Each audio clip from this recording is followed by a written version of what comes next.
പണ്ട് ഈ പ്രദേശത്തെ മനയിലെ നമ്പൂതിരി ചാത്തനെ പ്രസാദിപ്പിക്കാൻ കഠിന തപസ് ചെയ്തു. പ്രസന്നനായ ചാത്തൻ അദ്ദേഹത്തിന് പ്രത്യക്ഷപ്പെടുകയും അവിടെ കുടികൊള്ളുകയും ചെയ്തു. ഇവിടെ ചാത്തനെ വിഷ്ണുമായ കുട്ടിച്ചാത്തൻ സ്വാമി എന്ന പേരിലാണ് ആരാധിക്കുന്നത്. നീല നിറത്തിലുള്ള ശരീരവും കയ്യിൽ ചൂരലുമായി എരുമപ്പുറത്ത് സഞ്ചരിക്കുന്ന രൂപത്തിലാണ് ഇവിടെ ചാത്തനെ പ്രതിഷ്ഠിച്ചിരിക്കുന്നത്. ചാത്തൻ ഒരു ഉഗ്രമൂർത്തിയായതുകൊണ്ട് തന്നെ പൂജകളിൽ തെറ്റുകൾ സംഭവിക്കാൻ പാടില്ല എന്ന് നിർബന്ധമുണ്ട്. തെറ്റായ രീതിയിൽ സേവിച്ചാൽ ആ മന്ത്രവാദിക്ക് തന്നെ ദോഷം ചെയ്യുമെന്നും വിശ്വസിക്കപ്പെടുന്നു. ചാത്തൻ വികൃതിയാണെങ്കിലും സത്യസന്ധരുടെ കൂടെ നിൽക്കുമെന്നും നീതിമാനാണെന്നുമാണ് ഭക്തരുടെ പക്ഷം. ഐതിഹ്യങ്ങളിലും വിശ്വാസങ്ങളിലും കുട്ടിച്ചാത്തൻ്റെ രൂപം വളരെ സവിശേഷമാണ്.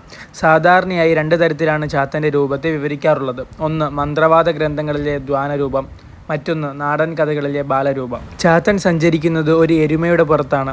സാധാരണയായി രണ്ട് കൈകളാണുള്ളത്. ഒരു കൈയിൽ കുറുന്തടി അഥവാ ചെറിയ വടി അല്ലെങ്കിൽ ഗദ പോലുള്ള ഒരു ആയുധം, മറ്റേ കൈയിൽ ചൂരൽ എന്നിവ ഉണ്ടാകും. കറുത്ത ശരീര നിറമാണ് ചാത്തന്. എന്നാൽ ചില സങ്കല്പങ്ങളിൽ വിഷ്ണുമായ ആയതുകൊണ്ട് തന്നെ കടും നീല നിറത്തിലും ചിത്രീകരിക്കാറുണ്ട്. തലയിൽ കിരീടമോ അല്ലെങ്കിൽ മുടിമുകളിലേക്ക് കെട്ടിവെച്ച രൂപമോ ഉണ്ടാകാം.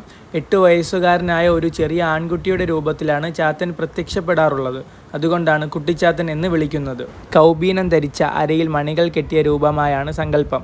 കാക്കപ്പൂവ് പോലെ കറുത്തിരണ്ട മുടിയും കഴുത്തിൽ ഏലസുകളും മാലകളും ധരിച്ചിട്ടുണ്ടാകും. ചാത്തന് ഏത് രൂപവും സ്വീകരിക്കാൻ കഴിയുമെന്ന് വിശ്വസിക്കപ്പെടുന്നു. പൂച്ചയായോ നായയായോ അല്ലെങ്കിൽ മരിച്ചുപോയ ആളുടെ രൂപത്തിലോ ചാത്തൻ പ്രത്യക്ഷപ്പെടാറുണ്ടത്രേ. ചാത്തൻ്റെ കയ്യിലുള്ള വടിക്ക് വലിയ ശക്തിയുണ്ടെന്നും അത് ഉപയോഗിച്ചാണ് അത്ഭുതങ്ങൾ പ്രവർത്തിക്കുന്നതെന്നും കഥകളിലുണ്ട്.